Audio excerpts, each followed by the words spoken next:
Halo teman-teman semua dimanapun kalian berada. Apa kabar kalian? Semoga kalian sehat selalu. Karena sakit setitik, karantina selama mungkin. Jadi di video kali ini kami dari mahasiswa Universitas Putra Batam jurusan Teknik Informatika akan membawakan materi yang berjudul switching dari mata kuliah Komunikasi Data. Kami ingin mengucapkan terima kasih yang sebesar-besarnya kepada Ibu Yusli Yeni selaku dosen komunikasi data kami yang telah memberikan kami kesempatan untuk menjelaskan materi yang telah kami pelajari dan telah kami pahami kepada penonton-penonton sekalian. Di masa pandemi ini kami membuat video ini masing-masing dari rumah kami sendiri.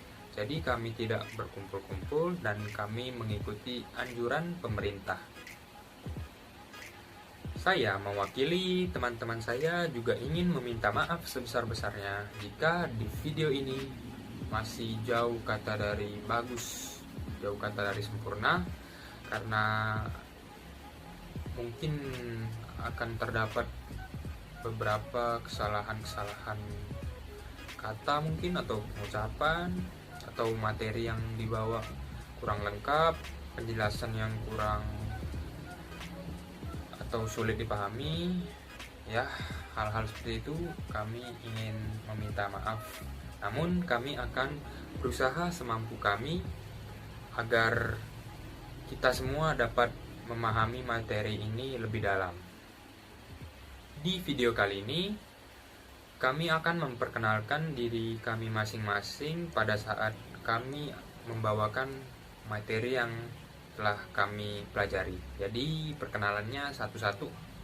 Nanti pas per materi, nggak gabung. Oke? Mungkin cukup sekian kata pembuka dari saya. Dan saya akan mengucapkan terima kasih kepada penonton-penonton yang masih mengikuti video ini. Terima kasih dan semoga kalian tidak bosan untuk menonton video ini ya. Oke. Selanjutnya kita akan langsung masuk ke pokok pembahasan. Nama saya Williko, jurusan Teknik Informatika. Oke, kita langsung saja ya, tanpa basa-basi, langsung ke materinya, langsung ke switching. Jadi switching itu apa sih? Nah, switching itu suatu perangkat telekomunikasi yang menerima pesan dari setiap perangkat yang terhubung, kemudian mengirimkan pesan ke perangkat yang dituju. Jadi switching ini menerima pesan dari perangkat tertentu, ya, dia terima, kemudian dia kirim lagi pesan tersebut ke perangkat yang dituju. Switching ini seperti distributor ya. Nah, pada saat pengiriman atau penerimaan pesan kepada perangkat yang dituju terjadi transmisi data. Transmisi data atau informasi jarak jauh biasanya dilakukan melalui beberapa switching yang saling terhubung. Nah, switching yang terhubung ini disebut juga dengan jaringan switching. Oke. Nah, transmisi data diawali dan diakhiri di perangkat yang dinamakan station. Nah, mungkin agak bingung ya, station apa? Station bukan PS, bukan toko mainan. Nah, station itu dapat berupa komputer, terminal, telepon, ya, dan semacamnya. Oke. Nah, tadi itu merupakan sedikit dari penjelasan mengenai apa itu switching. Nah, selanjutnya kita akan menjelaskan pengelompokan switching. Sebetulnya switching ini cuma dua sih pengelompokannya atau pengklasifikasiannya. Ya, ada dua. Yang pertama circuit switching, yang kedua paket switching. Nah, yang akan saya jelaskan di sini adalah circuit switching. Langsung aja masuk ke circuit switching. Jadi circuit switching itu merupakan jaringan yang mengalokasikan sebuah sirkuit yang dedicated di antara nodes NODES dan terminal untuk digunakan para penggunanya agar dapat berkomunikasi. Oke, saya beritahu sedikit pengertian dari nodes dan terminal. Kalau nodes itu titik-titik yang menghubungkan satu perangkat dengan perangkat lainnya. Oke. Sementara terminal itu sebuah alat yang menghubungkan suatu jalur. Nah, di circuit switching ini terdapat beberapa prinsip ya, kita sebut aja prinsip. Oke. Prinsip yang pertama, alur komunikasi harus digunakan oleh 2 stasiun terlebih, jangan 1, jadi nanti. Prinsip yang kedua, jika sirkuit tidak tersedia akan terjadi blocked ya. Sirkuit tidak tersedia maka jaringan diblok. Kemudian prinsip yang ketiga, tidak ada informasi yang hilang jika sirkuit dipasang atau tersambung secara terus-menerus. Jadi sirkuit kalau terpasang udah informasi ngalir aja tuh. Nah, tapi kalau putus sekali udah buyar informasinya. Oke? Kasarnya seperti itu ya. Nah, tadi udah ada switching, terus pengelompokan switching serta circuit switching. Nah, sekarang kita masuk ke aplikasi circuit switching. Nah, circuit switching menjadi tidak efisien karena kapasitas channel mempengaruhi waktu koneksi, sehingga saat tidak ada data yang dikirim, kapasitas akan menjadi sia-sia dan tidak berguna sama sekali. Oke. Nah, pada saat men-setup koneksi atau jaringan, waktu yang diperlukan juga membutuhkan waktu yang agak lama. Oke. Nah, setelah terhubung atau setelah terkoneksi, terjadi pengiriman data yang transparan. Hal ini dikembangkan dan digunakan untuk lalu lintas udara seperti jaringan telepon umum. Jadi aplikasi circuit switching itu kebanyakan diaplikasikan di jaringan telepon umum. Nah, setelah aplikasi circuit switching, kita masuk ke konsep circuit switching. Konsep circuit switching sendiri terbagi menjadi 3, yaitu membangun koneksi, memelihara koneksi, dan yang terakhir memutuskan koneksi. Ya, istilahnya disconnect. Kalau membangun, build up connection, memelihara itu kayak maintenance. Assalamualaikum warahmatullahi wabarakatuh. Perkenalkan, nama saya Fendi Rahmatullahi dari Studi Teknik Informatika Universitas Putra Batan. Dalam video ini, saya dan teman-teman saya akan membahas tentang mata kuliah komunikasi data yang bertema tentang switching. Dan setiap orangnya membahas tentang materi-materi yang sudah ditentukan sebelumnya. Dan sebelum saya melanjutkan video ini, saya ingin meminta maaf atas kesalahan berbahasa saya atau kesalahan dalam menjelaskan tentang materi yang saya bawakan ini. Dan bagi teman-teman yang mendengarkan atau melihat video kami, mohon dimaklumkan atas ketidaksempurnaan video kami. Yang pertama, saya akan menjelaskan tentang blocking, atau bisa dikenal juga dengan sinkronus. Dalam blocking, sebuah proses akan dilaksanakan jika proses sebelumnya telah selesai dilaksanakan. Rata-rata semua web server dan web framework sekarang itu blockchain. Dalam server blockchain biasanya mempunyai maksimal kapasitas, misalnya jika mesh sama dengan 300, sedangkan pada saat yang bersamaan terdapat 1000 request, maka otomatis 700 request akan ditahan sampai 300 request pertama.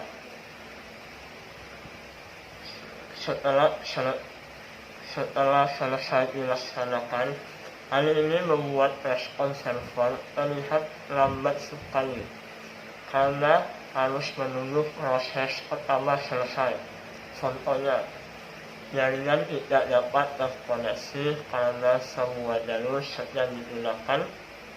Yang kedua, digunakan dalam sistem secara untuk panggilan berdurasi pendek. Penjelasan yang kedua, non-blocking. Berbeda dengan blocking, non-blocking bisa disebut juga dengan asinkronus. Dalam non-blocking ini, setiap request akan dilaksanakan langsung tanpa harus menunggu request lain selesai dilaksanakan, mengizinkan semua stasiun untuk terkoneksi pada suatu waktu dan digunakan untuk koneksi data. Penjelasan yang ketiga, multi-state switch adalah menandakan waktu ketika satu input tidak bisa terhubung ke output karena tidak ada jalur yang tersedia. Semua switch menengah mungkin ditempati.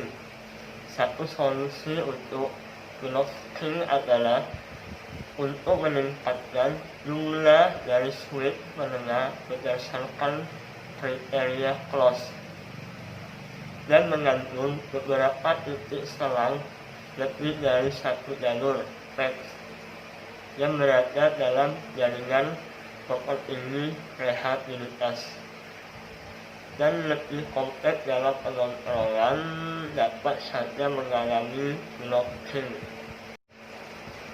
Penjelasan yang keempat, proses routing. Routing adalah suatu protokol yang digunakan untuk rute dari satu jaringan ke jaringan lainnya, dan banyak koneksi yang akan membutuhkan jalur yang tersedia pada lebih dari satu switch, dan sangat membutuhkan suatu pencarian rute agar lebih efisien, dan merupakan struktur pohon di mana status routing digunakan dengan pendekatan untuk setiap waktunya. Sekian penjelasan bagian materi saya yang sudah dibagi tugaskan secara rata, dan saya sebagai pembawa materi ini sekali lagi meminta maaf atas ketidakpuasan kawan-kawan dalam penjelasan yang saya bawakan ini, dan mohon dimaklumkan sekali lagi, dan mohon maaf kepada ibu dosen mata kuliah komunikasi data saya dan kelompok saya yang terdiri dari 5 orang telah melaksanakan tugas mandiri ini tentang komunikasi data SULSIN, walaupun tidak sempurna seperti yang itu harapkan sebelumnya. Sekian dan terima kasih.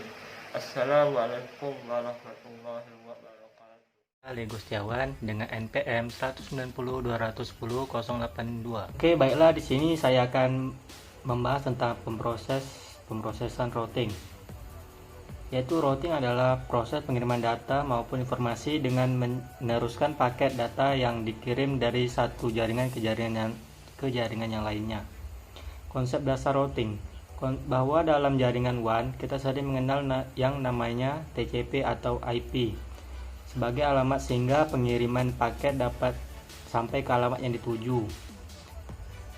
TCP atau IP membagi tugas masing-masing mulai dari penerimaan paket data sampai pengiriman paket data dalam sistem sehingga jika terjadi permasalahan dalam pengiriman paket data dapat dipecahkan dengan baik. Berdasarkan pengiriman paket data, routing dibedakan menjadi routing langsung dan routing tidak langsung. Routing langsung merupakan sebuah pengalamatan secara langsung menuju alamat tujuan tanpa melalui host lain. Contoh, sebuah komputer dengan alamat 192.168.1.2 mengirimkan data ke komputer dengan alamat 192.168.1.3. Kedua, yaitu routing tidak langsung, merupakan sebuah pengalamatan yang harus melalui alamat host lain sebelum menuju alamat host tujuan. Contoh, komputer dengan alamat 192.168.1.2 mengirim data ke komputer dengan alamat 192.168.1.3, akan tetapi sebelum menuju ke komputer dengan alamat 192.168.1.3, data dikirim terlebih dahulu melalui host dengan alamat 192.168.1.5, kemudian dilanjutkan ke alamat host tujuan. Kemudian ada jenis konfigurasi routing. Yang pertama, minimal routing merupakan proses routing sederhana dan biasanya hanya pemakaian lokal saja. Yang kedua, static routing dibangun pada jaringan yang memiliki banyak gateway. Jenis ini hanya memungkinkan untuk jaringan kecil dan stabil. Yang ketiga, dynamic routing biasanya digunakan pada jaringan yang memiliki lebih dari satu rute. Dynamic routing memerlukan routing protokol untuk membuat tabel routing yang dapat memakan resource komputer. Pengertian time division. Time division switching merupakan sistem digital yang bersandar pada kendali kecerdasan dari space dan time division elemen. Di dalamnya menggunakan teknik digital time division untuk men-setup dan merawat virtual circuit. Selain itu, time division switching juga mampu mempartisipasi bit stream berkecepatan rendah menjadi beberapa bagian yang terbagi menjadi stream berkecepatan tinggi. Aplikasi pertama dari digital time division switching adalah tandem switching dari PCM junction dan trunk circuit. Contohnya adalah Bell ASS nomor 4 dan French M12. Tandem atau trunk exchange dikenal sebagai switch road pada local exchange. Sistem local exchange dikembangkan dengan penambahan relay space division concatenators. Hal ini menjadi pembuka evolusi dari Integrated Digital Network atau IDN, yang merupakan transmisi digital yang kompatibel dan switching yang digunakan pada jaringan. Pengembangan transmisi digital selanjutnya memperkenalkan Integrated Service Digital Network atau ISDN. ISDN menyediakan layanan yang bervariasi berbasis pada sebuah kanal transmisi 64 kbps. Ya, ini adalah contoh berikut ini adalah contoh gambar dari time division switching. Sifat kendali atau kontrol mempengaruhi beberapa aspek, yaitu sifat jaringan, termasuk layanan jaringan yang tersedia buat pelanggan, serta mekanisme internal.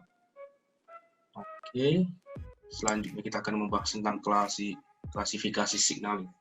Terdapat beberapa klasifikasi signaling, yaitu yang pertama, signaling berdasarkan pemakaian kanal. Kedua adalah CAS atau Channel Associated Signaling, sama dengan persinyalan kanal yang bersesuaian. Yang ketiga adalah tiap kanal voice memiliki satu kanal signaling, masing-masing secara eksklusif dengan menggunakan kanal visi yang sama, tetapi terpisah secara logika atau timing berbeda. CSS, Common Channel Signaling, persinyalan kanal sejumlah kecil kanal signal digunakan oleh banyak kanal voice secara bersamaan atau common, umumnya secara fisik terpisah. Kemudian kita akan langsung membahas tentang fungsi kontrol persinyalan. Fungsi dasar dari peralatan signaling adalah untuk memonitor aktivitas incoming lines dan meneruskan informasi kontrol dan status yang sesuai pada elemen kontrol dari switch. Peralatan signaling juga digunakan untuk memberikan sinyal kontrol ke outgoing lines di bawah pengarahan elemen control switch. Nah, ini adalah sebagai salah satu contoh dari proses berjalannya ini. Kita dapat mengetahui dari sini pemanggil, di sini memproses, dan sini hasil. Ya, seperti itu contoh kecilnya. Jadi fungsi utama dari sistem ini adalah untuk interkoneksi dan merutekan trafik melalui jaringan. Jadi fungsi utama dari kontrol persinyalan ini ya untuk mengkoneksi dan juga mengatur, ya itu intinya mengatur jaringan. Kemudian kita langsung masuk ke dalam fungsi control signaling. Fungsi salah satunya adalah sifat kendali atau kontrol mempengaruhi beberapa aspek, yaitu sifat jaringan termasuk layanan jaringan yang tersedia buat pelanggan, serta mekanisme internal. Kemudian kedua adalah komunikasi yang terdengar oleh pelanggan meliputi bunyi dial, bunyi dering, sinyal sibuk, dan sebagainya. Yang ketiga adalah transmisi nomor-nomor yang ditekan untuk kantor yang akan berupaya melengkapi koneksi. Oke. Dan ini adalah beberapa fungsinya lagi.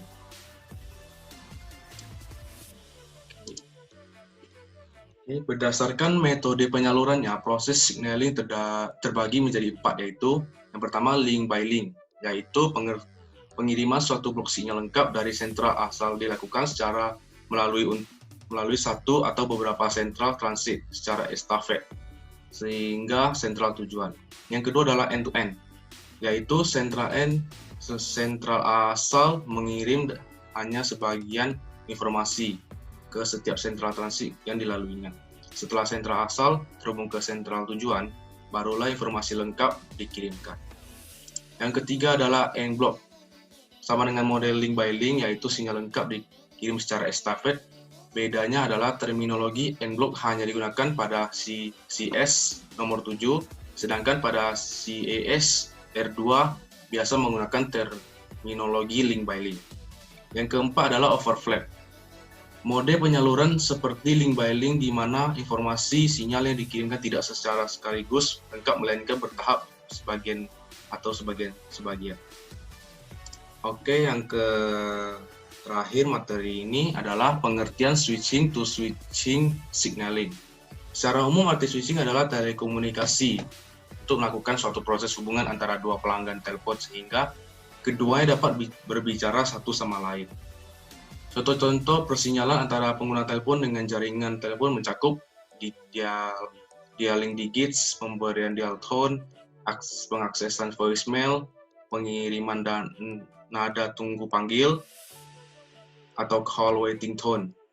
SS7 merupakan perangkat yang diperlukan oleh elemen jaringan telepon dalam melakukan pertukaran informasi. Informasi dibawa dalam bentuk pesan atau message. Nah, ini adalah contoh gambar simple mengenai switch to switching signaling. Ya, ini. Jadi dari telepon 1 ke telepon 2 saling terhubung. Ya, seperti ini. Contoh kecil. Sistem switching dapat dibagi menjadi 2, yaitu sistem switching tidak terpusat dan terpusat. Sistem switching tidak terpusat adalah sistem penyambungan identik dengan jaringan mata jala atau memerlukan banyak saluran dan sejumlah N1. Elemen penyambung cross point diperlukan pada setiap elemen. Dan yang kedua adalah sistem switching terpusat. Sistem switching terpusat ini terbagi menjadi 2, yaitu blocking dan non-blocking. Di sini saya akan menjelaskan apa itu paket switching. Paket switching adalah sebuah metode yang digunakan untuk memindahkan dalam jaringan internet. Dalam paket switching, seluruh paket data yang dikirim sebuah node akan dipecah menjadi beberapa bagian. Setiap bagian memiliki keterangan mengenai asal dan tujuan dari paket data tersebut. Hal ini memungkinkan sejumlah besar potongan-potongan data dari berbagai sumber dikirimkan secara bersamaan melalui saluran yang sama, untuk kemudian diurutkan dan diarahkan ke rute yang berbeda melalui router. Paket switching tidak mempergunakan kapasitas transmisi yang melewati jaringan. Data dikirim keluar dengan menggunakan rangkaian potongan-potongan kecil secara berurutan yang disebut paket. Masing-masing paket melewati jaringan dari satu titik ke titik yang lainnya. Dari sumber ke tujuan, pada setiap titik seluruh paket diterima, disimpan dengan cepat dan ditransmisikan ke titik berikutnya. Fungsi paket switching adalah menerima paket dari stasiun pengirim untuk diteruskan ke stasiun penerima. Dalam paket switching, data yang ditransmisikan dibagi-bagi ke dalam paket-paket kecil. Jika source mempunyai message yang lebih panjang untuk dikirim, message itu akan dipecah ke dalam barisan-barisan paket. Tiap paket berisi data dari user dan info kontrol. Info kontrol berisi minimal adalah info agar bagaimana paket bisa melalui jaringan dan mencapai alamat tujuan. Umumnya header berisi 1, yaitu source address, 2, destination address, 3, packet size, 4, sequence number, 5, error checking information. Oke, selanjutnya adalah keuntungan yang diperoleh dari paket switching. Pertama, efisiensi line sangat tinggi. Kedua, jaringan paket switcher dapat membuat konversi data rate. Ketiga, ketika trafik mulai padat, beberapa kali diblok. Keempat, prioritas dapat digunakan. Kemudian, paket switching juga memiliki kelemahan, yaitu 1. Tidak memberikan garansi. Kedua, public data network. Ketiga, frame delay. Keempat, internet. Kelima, yaitu LAN. Kemudian di sini saya akan tampilkan gambarnya.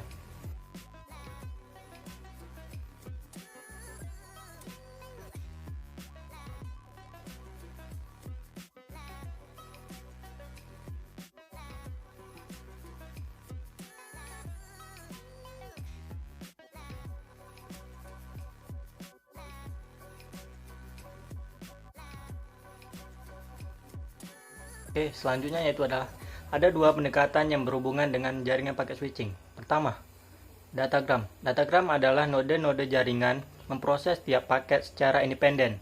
Jika host A mengirim dua paket beruntun ke host B pada sebuah jaringan paket datagram, jaringan tidak dapat menjamin bahwa kedua paket tersebut akan dikirim bersamaan. Kenyataannya, kedua paket tersebut dikirim dalam rute yang berbeda. Paket-paket tersebut disebut datagram. Implikasi dari switching paket datagram. Yang pertama, urutan paket dapat diterima dalam susunan yang berbeda ketika dikirimkan.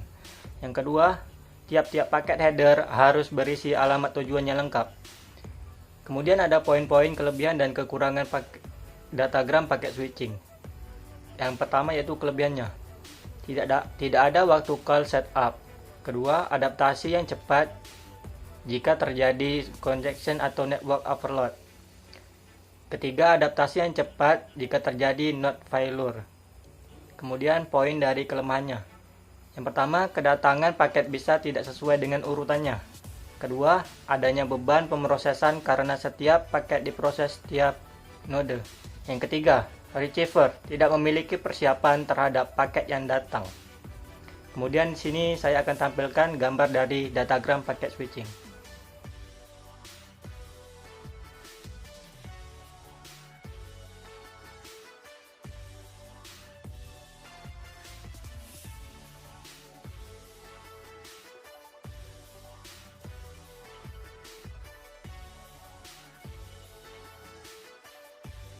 Tadi sebelumnya kan ada datagram.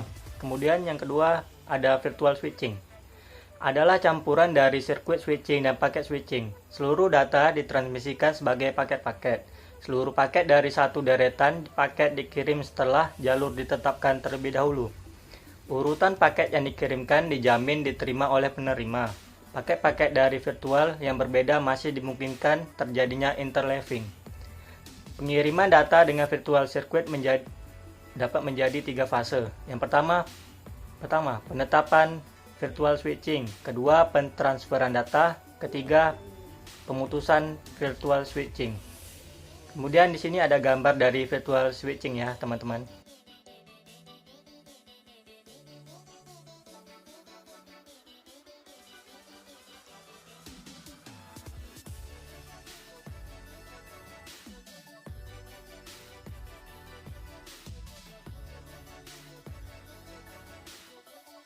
Nah, tadi kan Lego sudah jelasin virtual switching itu apa. Kemudian ada kelebihan dan kekurangannya. Untuk kelebihannya, yang pertama, kedatangan paket sesuai urutan.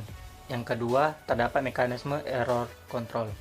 Yang ketiga, penetapan satu rute untuk satu koneksi. Yang keempat, penerima telah bersiap untuk menerima paket yang akan datang. Kemudian di sini ada kelemahannya. Untuk kelemahannya sendiri yaitu pertama, adanya delay side connection setup. Yang kedua, adaptasi terhadap node failure kurang baik. Yang ketiga, adaptasi terhadap network overload kurang baik antara datagram dan virtual switching. Kemudian Lego di sini mendapatkan perbedaan dari keduanya. Datagram yaitu perbedaannya yang pertama, tiap paket memiliki alamat tujuan yang lengkap. Yang kedua, penentuan routing dilakukan terhadap setiap paket di setiap node. Yang ketiga, paket-paket yang berbeda namun berasal dari pesan yang sama dapat menggunakan rute yang berbeda tergantung kepadatan jalur. Kemudian yang keempat yaitu paket-paket akan mencari alternatif routing di mana akan mengabaikan node yang gagal. Kemudian dari virtual circuitnya perbedaannya, satu, sebuah rute antara stasiun dikonfigurasi sebelum terjadi transfer data. Kedua, setiap paket memiliki FC identifier. Yang ketiga, penetapan routing dilakukan sekali untuk semua paket. Yang keempat, semua paket akan melalui rute yang sama. Kemudian yang kelima, apabila ada node yang gagal, semua virtual circuit yang mendefinisikan lewat node tersebut akan lenyap. Nama saya Luindra Agustewan dengan NPM 190210022. Saya akan menjelaskan tentang operasi internal dan eksternal. Hal terpenting dalam paket switch network adalah pemilihan dalam menggunakan datagram atau virtual circuit. Pada interface antara sebuah station dengan sebuah network harus menyediakan pelayanan connection oriented dan connectionless. Pada connection oriented, sebuah station melakukan call request untuk membentuk sebuah logical connection ke station yang lain. Semua paket yang disajikan ke dalam network diidentifikasi kepunyaan logical connection tertentu dan diberi nomor secara berurut. Logical connection biasanya merujuk pada sebuah pelayanan eksternal virtual circuit yang jauh berbeda dari konsep operasi internal virtual circuit. Sedangkan pada pelayanan connectionless, jaringan tidak ditransmisi secara berurut. Tipe service seperti ini dikenal sebagai nama external datagram service yang juga jauh berbeda dari konsep operasi internal datagram service. Secara internal, jaringan akan membuat rute antara endpoint atau virtual circuit atau tidak atau datagram. External virtual circuit, internal virtual circuit. Jika user meminta virtual circuit, sebuah dedicated route yang melintasi dalam jaringan akan dibangun. Semua paket mengikuti rute yang sama. External virtual circuit, internal diagram. Jaringan menangani tiap paket secara jadi. Paket-paket yang berbeda dalam external virtual circuit yang sama akan mengambil rute yang mungkin berbeda. External datagram. Internal datagram adalah tiap paket diperlakukan secara bebas dari segi user atau dari segi jaringannya. Internal datagram, internal virtual circuit. Pemilihan akan virtual circuit dengan datagram tergantung dari desain objek untuk komunikasi jaringan dan faktor-faktor cost secara detailnya. Untuk internal service, datagram service memberikan penggunaan yang efisien dari jaringan di mana tidak ada call setup. Ini akan cocok untuk pengguna beberapa aplikasi real time. Virtual Circuit Service dapat menyediakan end-to-end sequencing dan error control. Ini akan cocok untuk aplikasi seperti file transfer dan remote access terminal. Untuk circuit switching, ada sejumlah delay sebelum message dikirim, yaitu call request, lalu destination station tidak sibuk, sinyal accept dikirim dari destination address. Proses ini tidak berlangsung dengan koneksi tetap. Proses ini tidak berlangsung setelah koneksi telah di setup. Virtual circuit switching hampir sama dengan circuit switching. Berbeda dengan circuit switching, call acceptance akan memakan waktu atau delay walaupun koneksi telah established atau stabil. Hal itu karena paket itu mengalami antrian dan harus menunggu untuk retransmisi. Sekali virtual circuit established, message akan dikirim dalam bentuk paket-paket, maka virtual circuit tidak akan lebih cepat dari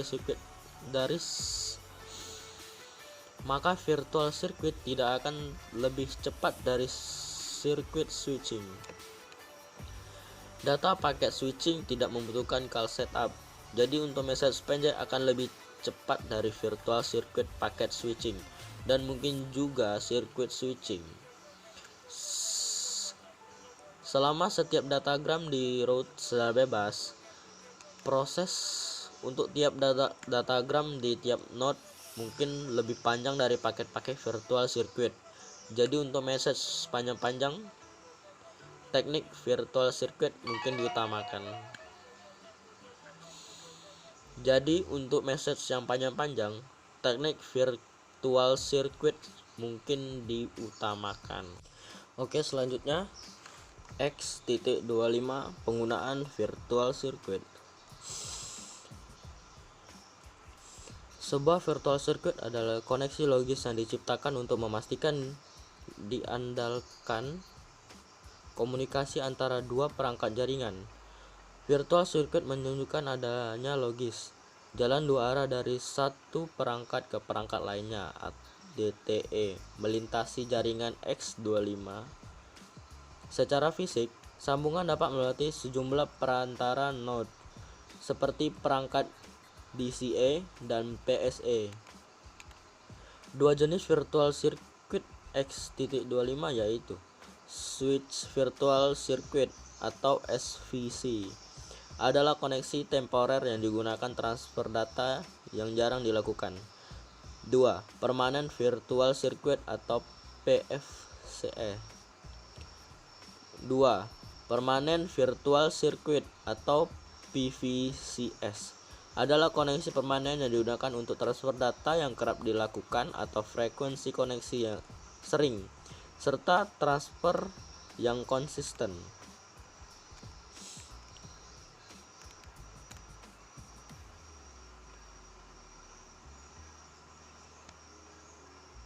Penjelasan selanjutnya, layanan sirkuit virtual atau virtual circuit service. Layanan sirkuit virtual dibagi atas dua, yaitu 1.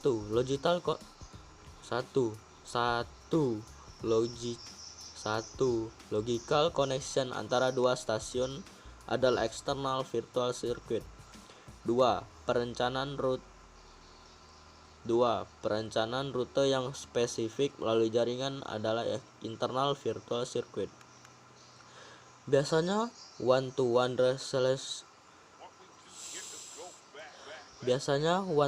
relationship antara eksternal dan internal virtual circuits dapat menyediakan X.25 dengan datagram style network.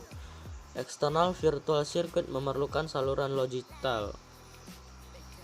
External virtual circuit memerlukan saluran logical atau logical channel, dan semua data dianggap sebagai bagian dari stream. Cukup sekian penjelasan materi dari kelompok kami. Mohon maaf jika ada kesalahan kata maupun sikap kami tidak berkenan. Sekian, terima kasih.